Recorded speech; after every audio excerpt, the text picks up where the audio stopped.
आपने recently news में और यूट्यूब वीडियोस के जरिए ये सुना होगा कि यूएसए भारत में मिलिट्री बेस बनाना चाहता है। आजादी के बाद से भारत ने अपनी सरजमी पर किसी भी विदेशी सेना को आने की अनुमति नहीं दी है। तो क्या भारत अमेरिका की सेना को भारत में आने की अनुमति दे करके इतने सालों के इतिहास को बदलने वाला है? ये चर्चा तब तेज हुई जब यूएसए के सेक्रेटरी ऑफ स्टेट ने कह दिया कि न्यू दिल्ली के साथ हम डीपली एंगेज्ड है और यूएसए फ्यूचर में ऐसे बेसिस तलाश कर रहा है भारत में जिनके मदद से वो अफगानिस्तान के ऊपर एयर स्ट्राइक करे। पाकिस्तान ने तालिबान के ऊपर एयर स्ट्राइक करने या ड्रोन स्ट्राइक करने के लिए पाकिस्तान की जमीन देने से यूएसए को मना कर दिया है। इसीलिए अब यूएसए के पास भारत ही एकमात्र अच्छा ऑप्शन बचा है जो कि अफगानिस्तान के करीब मौजूद है। और ये बात सिर्फ एयर बेसिस तक ही नहीं रुकती है। अमेरिका काफी सालों से भारत पे ये भी दबाव बना रहे कि भारत अपने जो नेवल बेसिस है वहाँ पे अमेरिकी शिप्स को डॉक करने का मौका दे ताकि वो वहाँ पे डॉक करें और वहाँ से सीधे चाइना के ऊपर प्रेशर बनाए। यानी अमेरिका चाइना के खतरे को काउंटर करने के लिए भारत की जमीन को पूरी तरीके से इस्तेमाल करना चाहता है अपने तीनों फोर्सेस को भारत में स्टेशन करने की, ताकि वो यहाँ से सीधे चाइना के ऊपर प्रेशर बना सके। अब यहाँ पूछने लायक सवाल ये है कि क्या भारत को अलाउ करना चाहिए अमेरिकी सेना को अपने देश में आने की, जो भारत ने आज तक कभी नहीं किया है। इससे पहले मैं आपसे एक सवाल पूछना चाहूंगा, क्या आपने कभी सुना है कि यूएसए में किसी और देश का मिलिट्री बेस है, या फिर चाइना में किसी दूसरी महाशक्ति ने अपना नेवल बेस बनाया है, या फिर रशिया की जमीन का इस्तेमाल किसी तीसरे देश की सेना कर रही है? सच्चाई ये है कि दुनिया के जितने भी पावरफुल देश है वो दूसरे कंट्रीज में अपने मिलिट्री बेस बनाते हैं ताकि अपने पावर को प्रोजेक्ट कर सके, ना कि अपने देश में किसी और देश की सेना को आने दे, जो कि कमजोरी की निशानी होती है। अमेरिकी सेनाओं का भारत में आना दो बातें दर्शाएगा। पहला तो ये कि भारत अब अमेरिका का पूरी तरीके से एलाई बन चुका है, और दूसरा ये कि चाइना से लड़ने के लिए भारत को अमेरिका की जरूरत है, जो कि भारत कभी नहीं चाहेगा। भारत को सबसे पहले खुद से ये सवाल करना होगा कि भारत का अगले 20 साल का लॉन्ग टर्म गोल क्या है,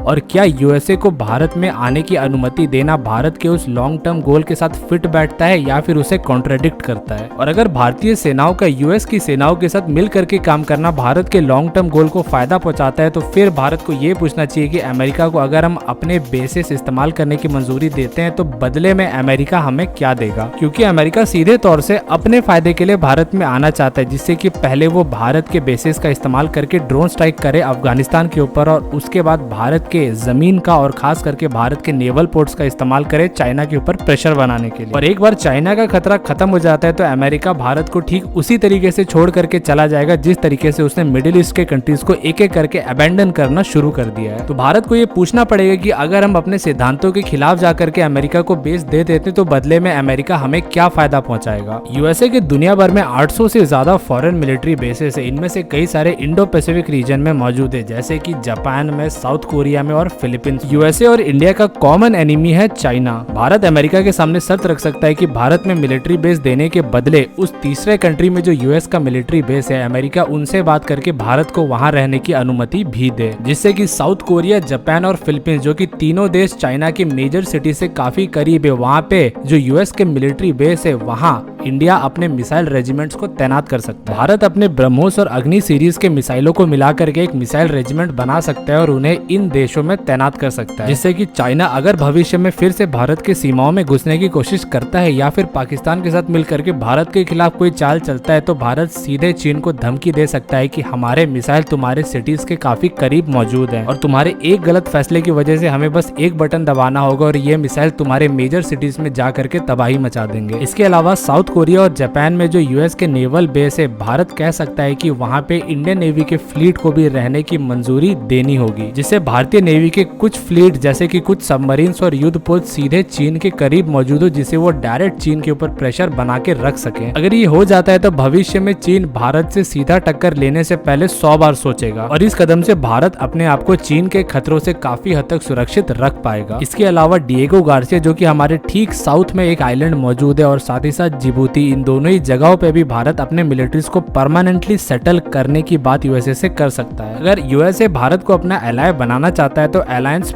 पूरे तौर पे होना चाहिए, जिससे कि दोनों देश एक दूसरे के मिलिट्री बेसिस का इस्तेमाल किसी भी वक्त कर सके, ना कि सिर्फ एक तरफा, जिससे सिर्फ और सिर्फ अमेरिका का फायदा हो। पिछले कुछ सालों में अमेरिका और भारत ने लेमुआ, कोमकासा और बेका जैसे एग्रीमेंट साइन किए, जिनमें लॉजिस्टिक्स एक्सचेंज, बेसिक एक्सचेंज और कम्युनिकेशन इंफॉर्मेशन एक्सचेंज जैसे समझौते ऑलरेडी हो चुके हैं। नेचुरल तौर दौर से भारत और अमेरिका एक दूसरे के करीब खिंचते जा रहे हैं, क्योंकि दुश्मन का दुश्मन दोस्त होता है और हम दोनों का एक ही कॉमन दुश्मन है जो कि है चाइना। हम भारतीयों को अब ये सोचना होगा कि हम किस तरीके से अमेरिका से अपने इस साझेदारी का पूरा फायदा उठा सके, खुद को और ज्यादा अमीर और ज्यादा ताकतवर और ज्यादा प्रभावशाली बनाने के लिए पूरी दुनिया में। अगर आपके मन में कोई सुझाव है कि भारत किस तरीके से अमेरिका से बन रही अपनी साझेदारी का भरपूर फायदा उठा सकता है तो कमेंट में जरूर लिखिए, मैं आप सबके कमेंट्स पढ़ूंगा। वीडियो पसंद है तो लाइक जरूर कर दीजिएगा और ऐसे ही अमेजिंग कंटेंट पाते रहने के लिए वर्ल्ड टॉक्स चैनल को सब्सक्राइब जरूर कर लीजिए। मिलते हैं अगले वीडियो में, तब तक के लिए थैंक्स फॉर वॉचिंग।